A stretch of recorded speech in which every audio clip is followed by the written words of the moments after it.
Minamahal, kapatid kong tunay, magpakatatag, huwag nang matinag sa paglilingkod, laging masikap sa Panginoon, magtiwala at umasa.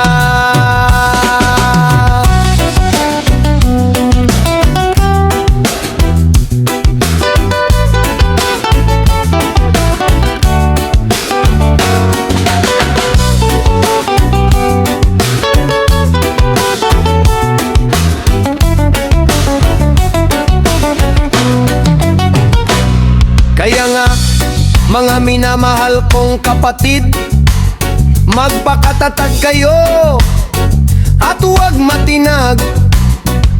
Maging masipag kayo sa paglilingkod sa Panginoon, dahil alam ninyong hindi masasayang ang inyong paghihirap para sa Kanya.